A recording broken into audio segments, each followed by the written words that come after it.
La merveille flottante de Reinhard Beck, canular ou miracle de la nature, ce monde est plein de mystères, c'est vrai. L'histoire de Reinhard Beck est peu connue, mais une fois entendue, elle ne cesse de titiller l'imagination.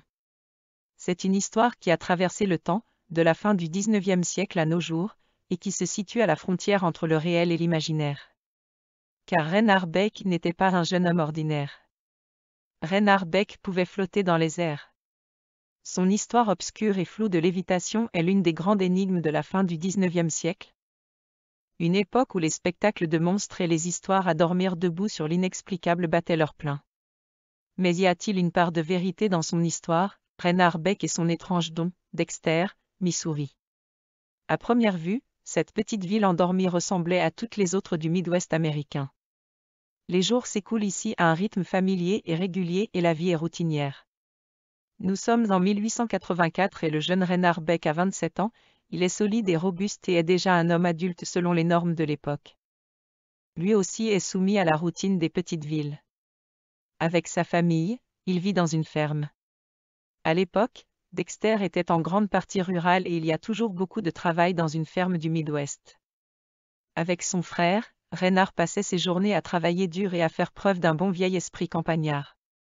Cependant, un jour de juin 1884 a apparemment tout changé pour ce jeune homme. Et de la manière la plus inattendue qui soit, cependant, il y avait une étrange sensation de légèreté. Ignorant cela, Reinhard Beck enlève les couvertures, balance ses pieds sur le côté comme pour se lever, et flotte. À sa grande incrédulité et à son étonnement, le jeune Reinhard a soudainement vu qu'il pouvait flotter vers le haut, vers le plafond. Il a d'abord pris cela pour un rêve. Puis vint l'incrédulité, puis la peur, et enfin la remise en question de sa santé mentale. Il pesait plus de 75 kg. Comment diable pouvait-il flotter? Finalement, alors qu'il flotte encore, Reinhard Beck accepte simplement ce nouveau talent. Pourtant, il n'était pas encore prêt à ce que les autres voient ce phénomène. Il s'est agrippé à la tête de son lit et a réussi à se tirer vers le bas. Mais l'instant d'après, dès qu'il lâche l'ancre, il se remet à flotter. Il fallait trouver une solution, et vite. C'est alors que Reinhard trouve une solution rudimentaire. Il sortit d'un tiroir sa vieille ceinture de pêche. Les poches qu'elle contenait étaient pleines de vieux plombs qu'il utilisait pour pêcher, en l'attachant fermement autour de sa taille. Reinhard découvre, à son grand soulagement, que le poids du plomb le maintient ancré au sol. Le flottement était maîtrisé, mais seulement tant que la ceinture était en place. Peu après, les journées de Reinhard se sont poursuivies normalement. La vie à la ferme était remplie de travail. Avec sa ceinture, Reinhard a rapidement cessé de s'inquiéter du fait que son corps rejetait les principes de la gravité, le début d'un grand numéro de sideshow, mais un si grand secret ne peut être gardé caché indéfiniment. Même avec une famille aimante, il a gardé le secret. Comme la plupart des habitants du Missouri rural contemporain, Dexter était un croyant craignant Dieu.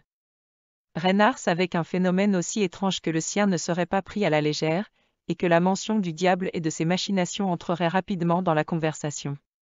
Des lynchages ont eu lieu pour moins que ça, Reinhard le savait. Et ainsi, le secret a perduré jusqu'au jour où son frère Samuel est entré par hasard dans la pièce alors que Reinhard flottait.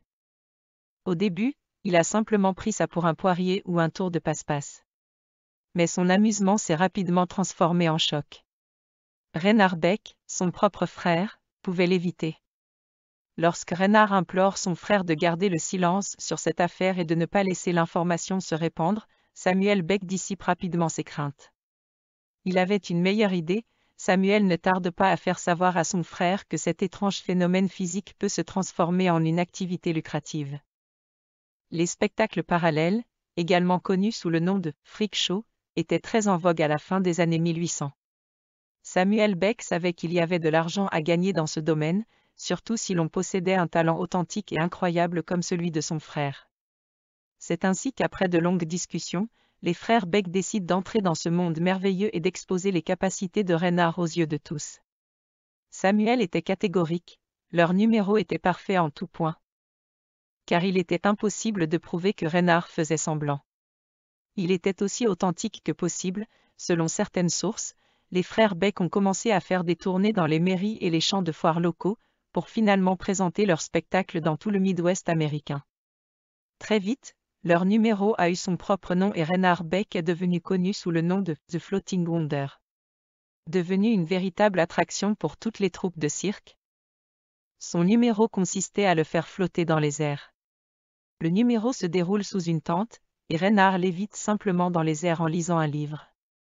Chaque spectateur était libre d'examiner le spectacle, à la recherche de fils cachés ou de toute autre méthode de ruse. Pourtant, il n'y en avait aucun à voir. En un rien de temps, il semble que les frères aient amassé une véritable petite fortune. Reinhard Beck n'a certainement pas été lynché par des foules de chrétiens craignant Dieu comme il l'avait craint au début et sa capacité particulière à défier la gravité a commencé à chatouiller de nombreux esprits scientifiques.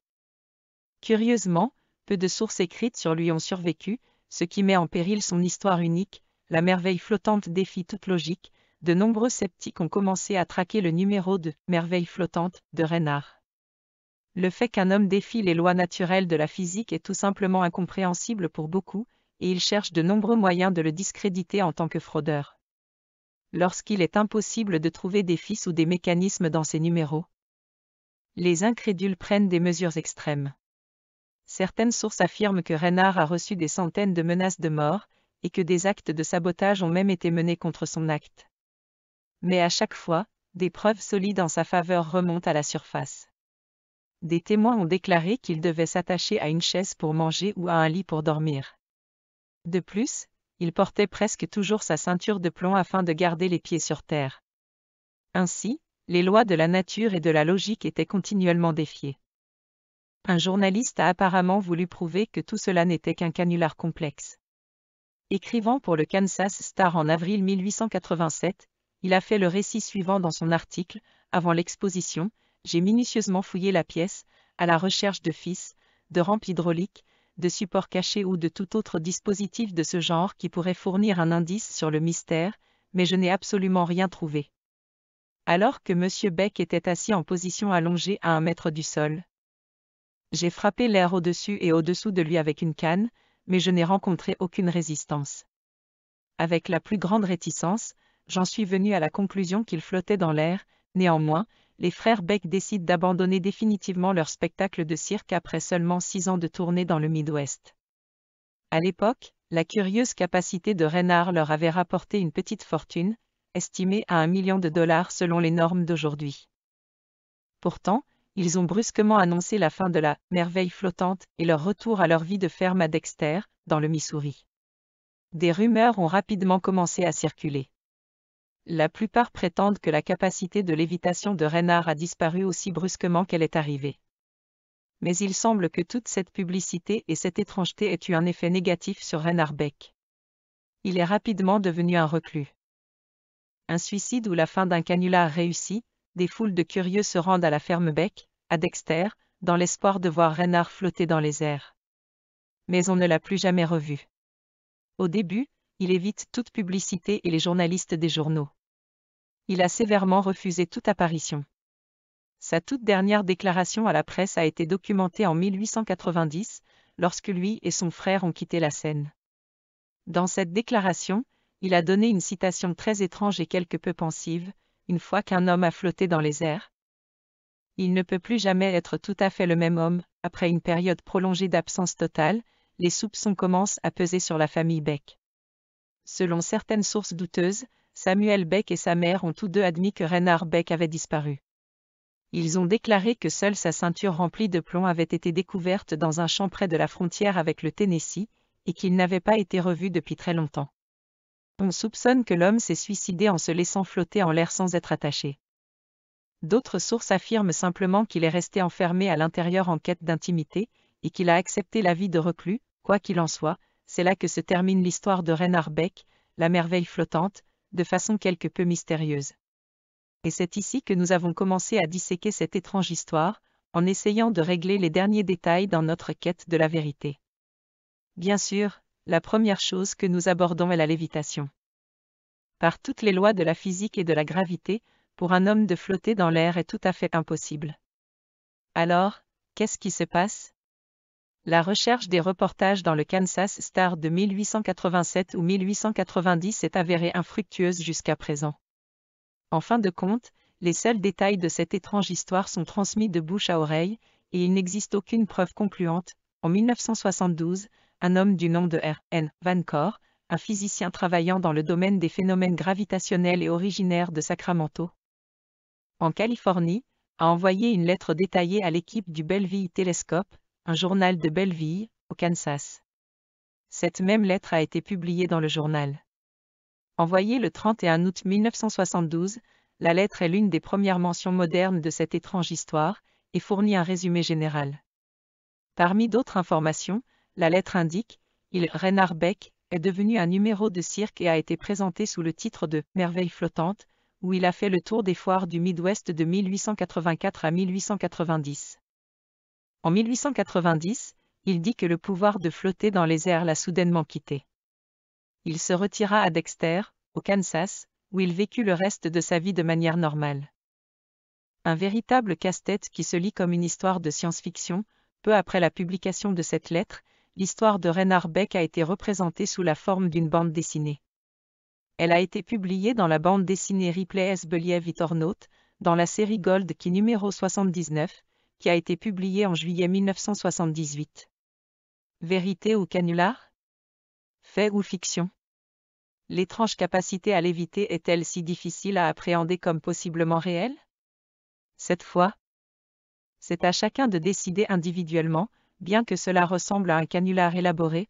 En fin de compte, il y a eu beaucoup d'actes de ce genre dans le milieu des spectacles de monstres. Mais certains des détails de l'histoire de Beck rendent improbable le fait qu'il s'agisse d'un simple tour de magie. Néanmoins, ce mystère de la fin des années 1800 a un revers, le manque de sources crédibles et fiables. Les quelques informations transmises de bouche à oreille par des générations de natifs du Midwest ne suffisent pas à nous donner un aperçu solide de l'histoire de Reinhard Beck. Et, après tout ce qui a été dit et fait, cela ressemble beaucoup à une bonne histoire de science-fiction tirée d'un magazine pour jeunes adultes des années 70.